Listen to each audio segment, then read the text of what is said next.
హైదరాబాద్ ఉప్పల్ పరిధిలోని చిలకానగర్లో జరిగిన AR constable Sudheer హత్య కేసును పోలీసులు ఛేదించారు.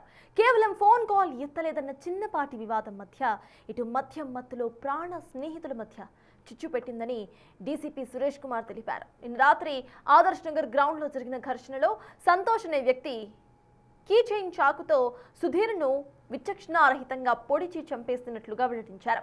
నిందితుడికి సహకరించిన తరుణ్తో సహా ఇద్దరిని 6 ప్రత్యేక బృందాలు గాలించి అదుపులోకి తీసుకున్నాయని అన్నారు. నిందితుడిపై గతంలో కూడా క్రిమినల్ కేసులు ఉన్నట్లుగా పోలీసులు గుర్తించారు. ఉప్పల్ పోలీస్ స్టేషన్కి ఒక డయల్ 100 కాల్ వచ్చింది. ఆ కాల్ యొక్క సారాంశం ఏంటంటే, ఉప్పల్ చిలకానగర్లో ఈ శ్రీనివాస హైట్స్ అనే ఒక అపార్ట్మెంట్ దగ్గరలో రోడ్డు మీద ఒక వ్యక్తి 35 సంవత్సరాల వయసున్న ఒక వ్యక్తి గాయాలతో చనిపోయి పడున్నాడు రక్తస్రావంతో అని చెప్పేసి ఆ కాల్ యొక్క సారాంశం.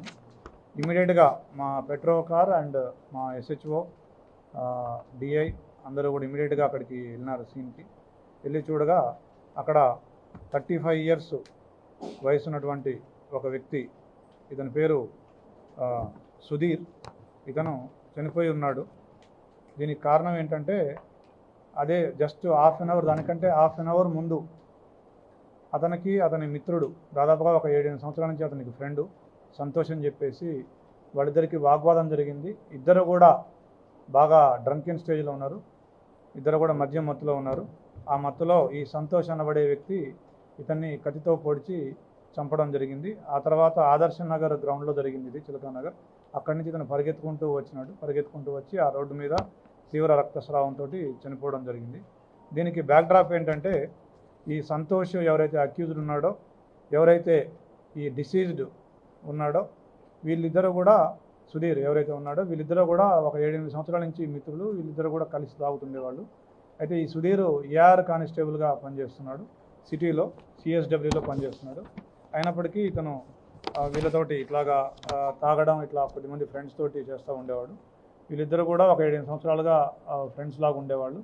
అయితే ఒక 3 రోజుల క్రితం శుక్రవారం రోజున ఈ సుధీర్ వాళ్ళ బావ వీళ్ళింట్లో గృహప్రవేశం జరిగింది. దానికి ఇతన్ని ఇన్వైట్ చేసినాడు, ఈ సంతోష్ని. ఈ ఇన్వైట్ చేసే క్రమంలో, ఫోన్ చేసే క్రమంలో ఈ సంతోష్ ఫోన్ లిఫ్ట్ చేయకపోవడం, మళ్ళీ సంతోష్ కాల్ బ్యాక్ చేస్తే సుధీర్ లిఫ్ట్ చేయకపోవడం, ఇట్లా వీళ్ళిద్దరికీ కొద్దిగా మనస్పర్ధ వచ్చింది. దాని మీద గత 3 రోజులుగా ఇద్దరు కూడా వాట్సాప్ చాటింగ్స్లో, ఫోన్లలో పరస్పరం తిట్టుకుంటూ ఉన్నారు.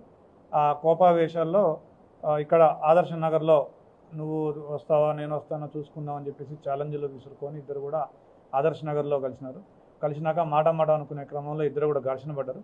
ఆ ఘర్షణలో మద్యం మత్తులో ఈ సంతోష్ ఎవరైతే ఉన్నాడో అతను ఆ చాకు తీసి సుధీర్ని విచక్షణారహితంగా పొడవడం జరిగింది. సో దాంతో ఈ సుధీర్ తీవ్ర రక్తస్రావంతో గాయాలతో మరణించినాడు.